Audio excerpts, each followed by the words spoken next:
clearly the opportunity in understanding how to reach people, again, how to reach households with an integrated message that is more effective in building our brands. And one of the things that has always been very effective is sports.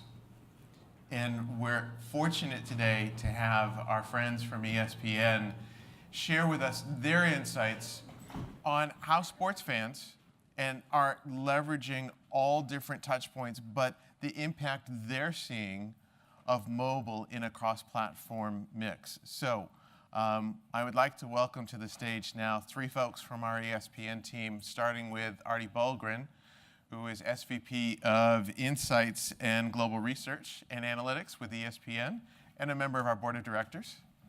And joining Artie is Barbara Singer, VP of Advertiser Insights, and Chris Barton, Associate Director of Insights.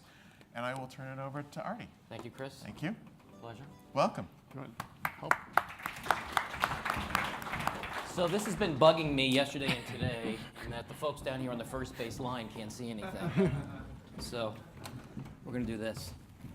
We're going to sit here. We weren't going to sit in here. But Yeah, we're just going to sit. Okay, good. We'll be in the bullpen. If There you go. I wasn't on the latest program, but since I write the check for the sponsorship, I reinserted myself. Anyway, we are a proud sponsor of ARF West over the last 2 years, and I think it's been terrific. And so I want to thank Facebook for hosting this, and also the ARF on a terrific program. I wanted to set this up for Chris and Barbara in terms of providing a little bit of background in terms of why we know so much about the ability of mobility at ESPN. And it all starts back really over 13 years ago when we started the idea for getting into the mobile business. 13 years ago, we actually started to build a phone service, not just an app, not just mobile web, but a phone company called ESPN. It was called ESPN Mobile. And it was a huge hit. We were way ahead of our time. We used a Sanyo phone. It was the clam phones at the time, nothing more advanced than that. But it was a highly integrated phone where we embedded a sports app into that device. It wasn't inexpensive either. And the early adopters of this phone absolutely loved it. The problem is that the population at large really didn't want ESPN to be their phone company, right? So it didn't work out. What did work out was the in-depth knowledge that really propelled us forward in terms of building our mobile business today. We created the first sports mobile app, and actually one of the first mobile apps, period, at that time, back in 2005, and we learned a lot in that process. So fast forward to 2009, where we actually started to do some significant research on the effects of mobile advertising. In this case, this was in the ESPN lab in Austin, Texas, doing some testing for our mobile web app application. And the question here for the advertiser was, are there any differences in cognitive effects based on the size of the mobile banner ad? And this was the early days where we had, in collaboration with Dwayne Varon, who ran the lab for us, Media Science, the company, we finally had the precision to actually test on the small screen and understand where the eyes were actually fixated. The other part of this study was to compare similar banner ads on mobile onto the PC screen and see what the differences were. And in general, we didn't see much different. No statistically significant differences in memory effects when we were comparing mobile and PC banners. The one exception to this was for cued recall, which was lower for PC banners. And this suggests that mobile banners are better at storing memory than the PC was, than the bigger screen was in those days. And I think this really forecasted the power of mobile in terms of its ability to have a cognitive effect, to store that memory, wherever that memory is created in an integrated media campaign, and that becomes powerful once you can cue that memory at the time of purchase, right? And this was a very, very early finding, which was significant. 2010, World Cup South Africa. Another interesting finding, we found that 41% of our viewers use mobile inside the home as a companion app, if you will. As they watched the game, they were checking statistics, getting some background on what was going on in the World Cup, and so it made it a more immersive platform, made the whole experience much more immersive for World Cup fans. Again, very early days. This was 6 years ago in terms of understanding two-screen exposure. Today, we are looking at mobile as the growth engine of digital. 2016 right now, this is data through August of this year from ComScore. We see that little over 65% of all digital usage is now coming from mobile devices, mobile web and apps.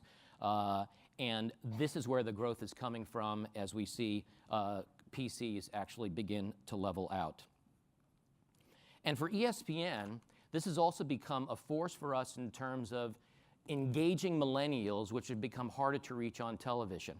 If we look at the audience composition based on June data of this year for ESPN Media, 40% of our mobile audience are males 18 to 34 compared to the total mobile audience at 22%. And it's significantly higher in terms of concentration versus our TV audience and even our PC audience.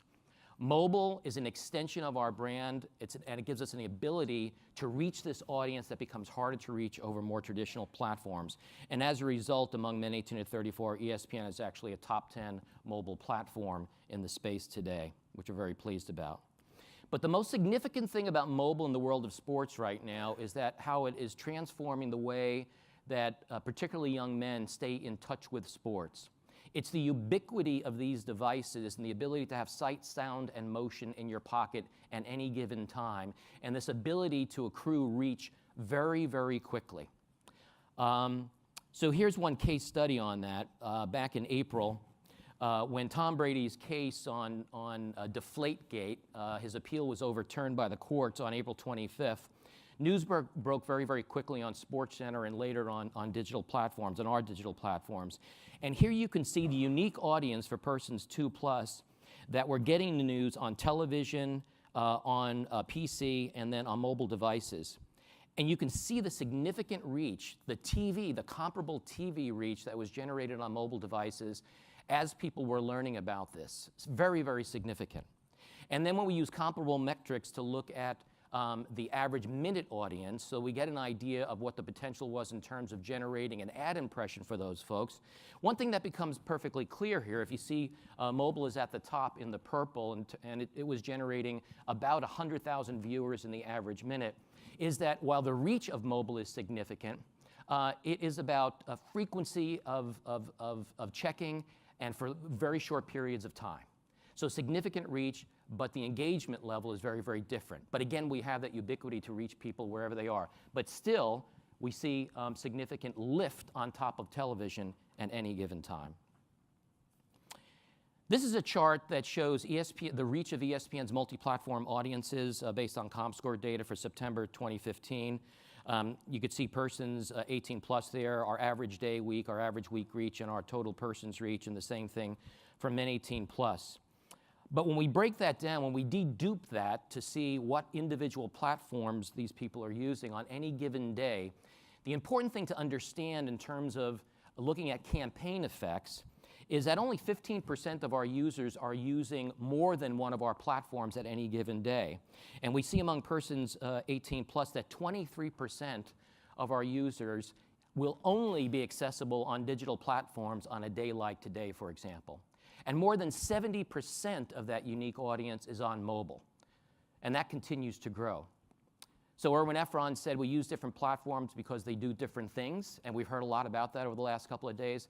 But in many cases, if you are not advertising across platforms, particularly mobile, you are sacrificing critical reach in terms of having an effect.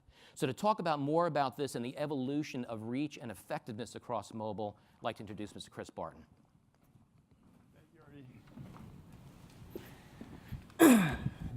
They didn't include Artie's picture up there, if you noticed, and I don't know what happened there, but he is a critical part of this team. But as he mentioned, the growth of mobile has really been very significant over the past few years, and one of the things that we've been looking at over time is the actual ad effectiveness, and we do this through a tool that we have called XPE, and essentially what it is it's based on a longitudinal survey but we actually do it periodically and align it with different types of data, and we actually model out the impact that different platforms are having, or platform exposure is having on KPIs like purchase intent and ad awareness. So I think it's applicable to this conference, especially a lot of what we've heard, simply because it's really about understanding where mobile is in the media mix and what role it's playing, and that really has shifted over time. So basically what you're looking at here is, you can see that the reach, this is the average monthly uniques of ESPN Mobile over the past few years, and we've done this to kind of align with the different modeling periods we've had. And you can see the growth of the platform has been tremendous, but what is interesting is if we actually look at the potential of mobile to drive purchase intent over the same period, it actually has lagged behind the growth of the platform. And I think this is really indicative of a lot of what you're hearing at this conference in terms of the marketing effectiveness, targeting. All of those things are at play, where we saw the tremendous growth of the platform, especially among younger users, but the total effectiveness was not keeping up with that. And it's only until this most recent wave where we actually saw that kind of better align. And the point of this is that, at the panel yesterday, I know they were talking a bit about, what role does mobile play in the purchase funnel?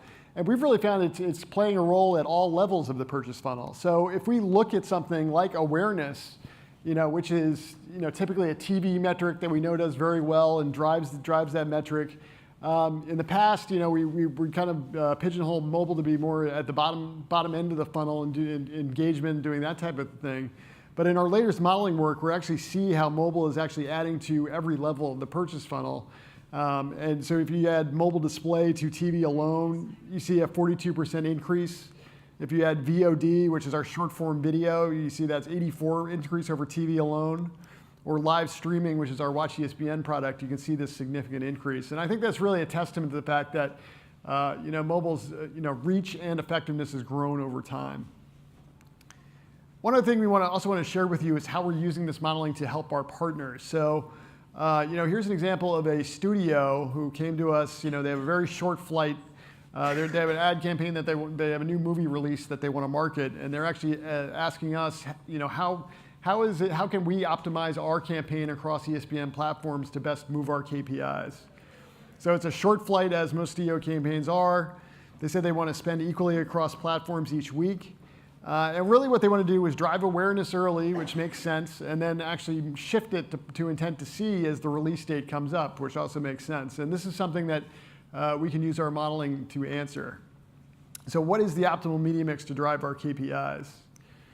So if we go and look at the model, basically what we're going to do is we're going to weight the KPIs by week. We're assuming an equal spend across week, but we're obviously going to have it heavy towards awareness on the front end in week 1, and gradually we're going to reverse that as it goes along. So we really want to drive intent to see as we get closer to the release date. And I think this is the kind of strategic planning that I think a lot of campaigns have to think about how to best mix or tweak the media mix. So what the model tells us is basically it's saying on ESPN, you really want to start with a TV-heavy schedule in the beginning to drive awareness. You can see that mobile display is still up there. And again, to my previous slides, it is playing a role at that top level of the funnel, so that's important. But you can see how the media mix shifts through week 2 through week 4, where you're seeing that mobile's playing a much bigger role by the end of it. And that's really been a significant shift in terms of how we can better advise our partners to take advantage of our platforms. And here's the actual impact that it's saying based on this spend level. Again, you can see the awareness week 1, but actually moving from week 2 to week 3 to week 4, where you see that intent to see really peak at the right time when the movie's being released. And that, that's the type of insights we hopefully bring to our clients and can really advise about how to best optimize across our platforms. So with that, I'll share with Barbara. Thank you, Chris. So as mobile has become more and more important in the media mix, we need to learn about it. What is making it work so hard? We are using scientific method studies in our lab to help us learn. Now, back in 2009, we never would have had the audacity to compare a mobile screen to a television screen. But in 2015, we did. We actually compared seeing the same video advertising on both screens. So how did mobile do? Mobile actually across all brand KPIs was either equal to the effect on a TV screen, and it actually had the edge on a couple of measures. Really important little device that we have here. So we decided we need to set up a whole agenda of mobile learning to really get at what are those unique capabilities. This is not just a smaller screen, it's a whole different experience as we've been talking about for the last day and a half. So one of the things we looked at was speed of connection. And we saw that, again, these are all lab studies that I'll be sharing with you, but we saw that eyes are connecting with mobile images very, very quickly. In fact, they're seeing things even at the 500 millisecond mark. They're also achieving eye fixation faster when you're scrolling on a mobile device than you do on a PC screen. And those eye connections are actually translating into ad impact as well. Fully 36% of people were aware of ads that they'd only seen for 500 milliseconds. That's a half of a second. So speed is important. What about choice? We actually showed people in the lab again in 2 different groups. They were interacting with mobile, and they could either have videos that were just served to them, forced, sports highlights, or we had a choice condition. So they had different highlights they could choose from. So which one was better? Their biometric intensity showed that when they had choice, that was higher. And also in post-exposure surveys, they said that, yeah, I enjoyed the videos more. But both of those measures were really only marginally significantly different. So it's really that you've got a connection there, a very personal medium. If it's in your hand, you're going to be engaged. So, okay, how about sound? Audio can be delivered via the mobile device, either through our headphones or without. Does that make a difference? We took that into the lab. We arranged some content, 5 different advertisers creative. Within that, showed exactly the same content to 2 different groups. The only difference were headphones or not headphones. So what happened there? Headphones increased memory effects. So both unaided and aided recall were higher in the headphone condition. So somehow that is increasing your ability to encode that data, to store that data by having headphones. However, if we look across all the other brand metrics that we measured, brand attitude, ad liking, purchase intent, even fit with sports, those were all equal with and without headphones. So once again, it's a very, very strong connection. We feel like we've just scratched the surface.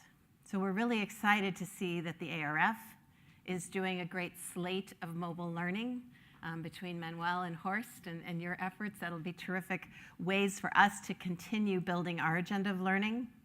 We are also creating and testing new mobile ad formats, kind of taking a mobile-first approach.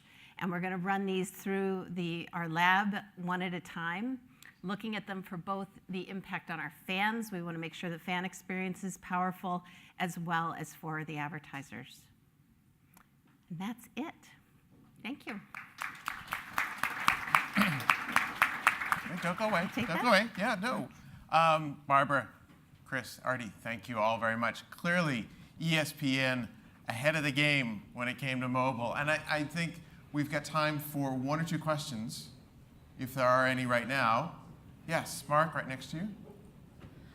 On the purchase intent slide, when it was talking about mobile reach, was that mobile media reach or the ad reach? That is mobile media reach. So do you think the purchase intent might have lagged because there weren't as many ads that were? I mean, the one big difference that we did see, we went to kind of a universal ad package with our mobile properties where it's served a bit differently, and I think you saw that difference in the last wave, which could have been significant. I mean, that's definitely at play, but there's no doubt that, especially with awareness, that reach is playing a role there in terms of mobile exposure. Great. Yes. Hi, we're getting lots and lots of feedback that we need to be creating our videos, the creative itself, differently for mobile. And it sounds like you just tested the same television creative on mobile and got the same results. Yeah. So I'm wondering if you have any thoughts on that. I agree. Yes, we definitely, I think, need to think about that. You know, I think that'll be part of not just new ad formats, but rather also what creative works well. You know, I don't think we still know. We've just transported our things from TV over to mobile, and you know, when you move from a big house to an apartment, does that really work with your furniture? I don't know. Yeah. So I think we do need to kind of take a fresh approach at that. We're also looking at out of home, you know, people being exposed to commercials out of home on television, and that environment might need different advertising as well. Yeah, just from a marketing standpoint, even our own, looking at if we do a GIF versus some other type of execution versus shorter videos, it's definitely a focus that we're planning on taking to the lab and testing further. Great conversation, everybody. And I know Barbara and Kristinardi will be here for the rest of the day. So if you've got questions, please, I'm sure, come chat with them. I'm sure they'll be able to answer. So thank you very much.